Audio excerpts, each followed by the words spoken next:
September 9, 1956, the night America held its breath. With 60 million viewers, or 82.6% of TV viewers at the time tuning in, a young man from Tupelo, Mississippi, stepped into television history and changed the cultural landscape forever.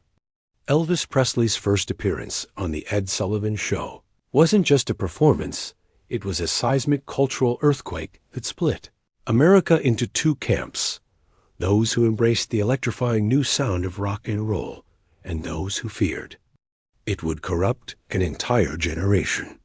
In just a few minutes, Elvis transformed from regional sensation to national phenomenon, his hip-swiveling, lip-curling performance style sending shockwaves through conservative America while igniting the hearts of teenagers nationwide.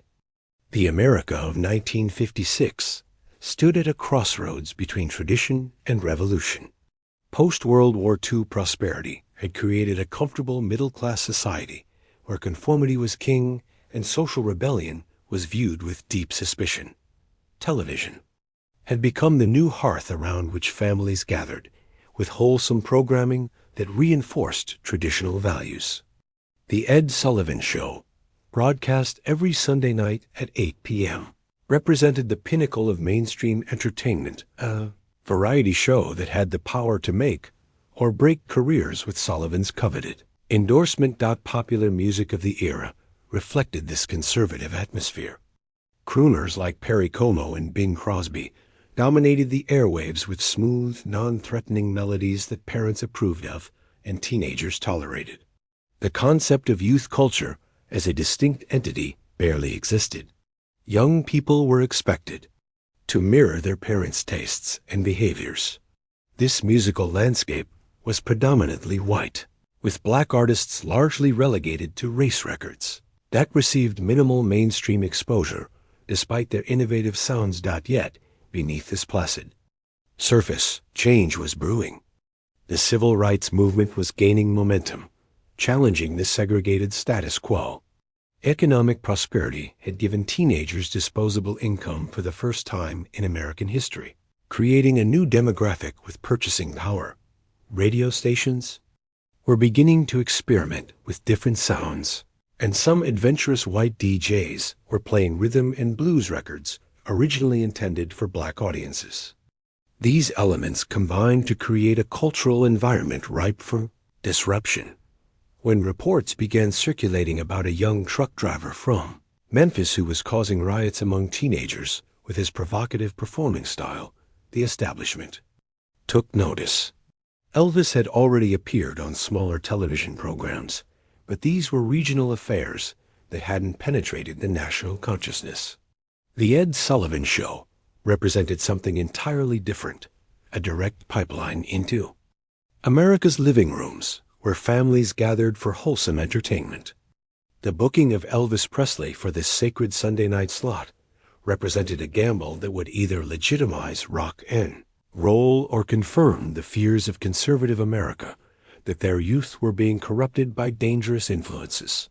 The stage was set for a confrontation between old and new, tradition and rebellion, the established order and the unstoppable force of cultural change that would define the next decade. By September 1956, Elvis Aaron Presley had already begun his meteoric rise from obscurity to regional fame, but his journey to the Ed Sullivan Show stage represented the ultimate validation.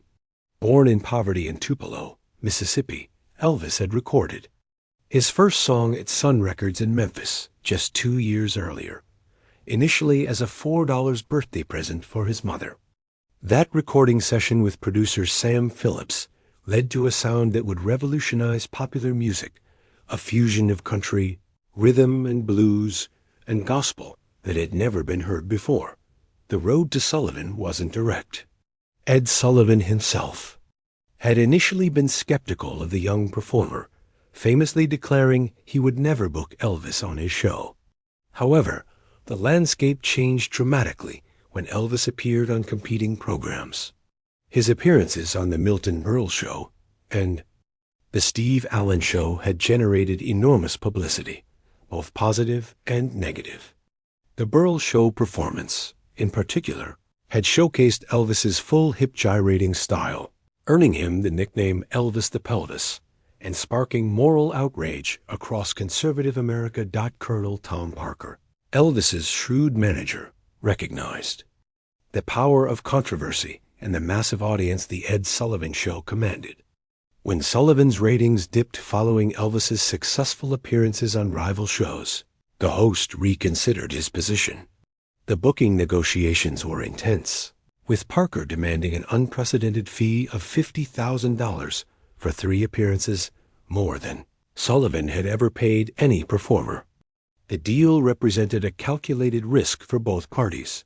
Sullivan needed the ratings boost that Elvis could provide, while Elvis needed the legitimacy that a Sullivan endorsement would bring. As September 9th approached, anticipation reached fever pitch. Newspapers across the country ran articles debating Elvis's influence on American youth. Religious leaders denounced his music as immoral, while teenagers counted down the days to his appearance. Record stores reported unprecedented demand for Elvis's singles, with Hound Dog and Don't Be Cruel climbing the charts simultaneously, feat that had never been accomplished before. The performance itself was filmed in Hollywood rather than Sullivan's usual New York studio, as Elvis was committed to filming his first movie. This remote setup added to the mystique, with Sullivan introducing the performance from New York, while Elvis and his band performed 3,000 miles away. The technological achievement of live coast-to-coast television was still relatively new, making the broadcast feel even more historic and significant to viewers across America. Elvis Presley's first appearance on The Ed Sullivan Show on September 9, 1956, was more than just a televised performance. It was a landmark cultural event that reshaped the entertainment industry. The moment Elvis stepped onto that Hollywood stage, clad in a dark jacket and light-colored pants, American popular culture shifted on its axis. His opening number, Don't Be Cruel, immediately demonstrated why he had become such a polarizing figure. Every movement was calculated yet seemingly spontaneous. The way he gripped the microphone, the subtle swagger in his stance, and most controversially, the rhythmic movement of his hips that would soon become his trademark. The performance was electric in ways television audiences had never experienced. Performing African-American songwriter Otis Blackwell's Don't Be Cruel and the Little Richard hit Ready Teddy, Elvis brought an intensity and sexuality to the medium that made previous performers seem stiff and formal by comparison. His voice alternated between tender vulnerability and raw power, while his physical presence commanded attention in a way that transcended the small screen. The camera operators, unsure how to handle his dynamic movement, often cut away from full-body shots when his hip movements became too pronounced, a decision that would become even more controversial in his later Sullivan appearances.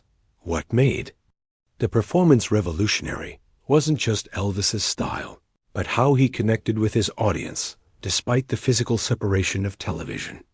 Teenagers watching at home reported feeling like he was performing directly for them, while parents watched in varying degrees of fascination and horror.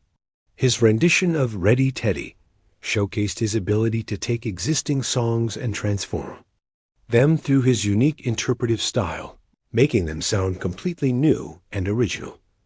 The technical aspects of the broadcast were groundbreaking as well.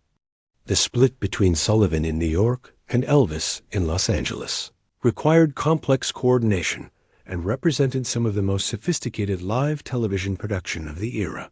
The audio quality was remarkably clear for the time, allowing viewers to hear not just Elvis's voice, but the subtle instrumental accompaniments that gave his music its distinctive sound. Between songs, Elvis displayed the charm and humility that would become part of his enduring appeal. His brief interactions with Sullivan, conducted across the continent, showed a polite young man saying, "Thank you, sir," and appearing genuinely grateful for the opportunity. This respectful demeanor contrasted sharply with his provocative performance. style, creating a complexity that both humanized him and made him even more intriguing to viewers who were trying to understand this new phenomenon that had entered their lives. The immediate aftermath of Elvis's Sullivan debut was nothing short of extraordinary. The appearance garnered the show's best ratings in 2 years and became the most watched TV broadcast of the 1950s. Record stores across America were flooded with customers the following Monday, many of whom had never purchased a rock roll record before. Radio stations that had been hesitant to play Elvis's music suddenly found themselves inundated with requests, forced to acknowledge that their audience's tastes had fundamentally shifted overnight. The cultural divide that Elvis exposed became a national conversation. Newspaper editorial pages were filled with heated debates about the influence of rock and roll on American youth. Religious leaders organized protests and record-burning events, while social commentators worried about the breakdown of traditional moral values. Parents found themselves in the uncomfortable position of either embracing their children's new musical heroes or creating generational conflict by opposing them. This divide would characterize American culture for the rest of the decade and beyond that, yet the impact extended far beyond music. Elvis's appearance legitimized the concept of youth culture as a distinct and powerful force in American society. Teenagers, who had previously been expected to conform to adult standards, suddenly had their own hero who spoke directly to their experiences and desires. This generational awakening would fuel not just the music industry, but fashion, film, and eventually the social movements of the 1960s. The performance also accelerated the integration of American popular culture in subtle but significant ways. While Elvis was white, his musical style drew heavily from black traditions, introducing white audiences to rhythms and vocal techniques they had never heard before. Historians assert that Elvis' 3 nights on The Sullivan Show helped bridge the gap between the first rock and roll generation and their parents. This cultural cross-pollination, while controversial, began a process of musical integration that would contribute to broader social change. The entertainment industry itself was transformed. Record companies scrambled to find their own Elvis, leading to the discovery and promotion of countless rock and roll artists who might otherwise have remained regional performers. Television variety shows began booking younger, more dynamic acts, fundamentally changing the medium's approach to popular entertainment. The music industry's power structure shifted, with youth preferences driving commercial decisions for the first time in history. Elvis Presley's September 9, 1956 appearance on The Ed Sullivan Show didn't just introduce America to a new performer, it announced the arrival of a cultural revolution that would reshape society for generations to come. In those few minutes of television history, the rigid social structures of 1950s America began to crack, making way for the youth movements, social changes, and artistic innovations that would define the decades ahead, ready to dive deeper into the moments that shaped American culture? Subscribe to our newsletter for more untold stories of the performances, personalities, and pivotal events that changed entertainment history forever. Don't miss the next chapter of America's cultural evolution. Join thousands of history enthusiasts who get exclusive content delivered weekly.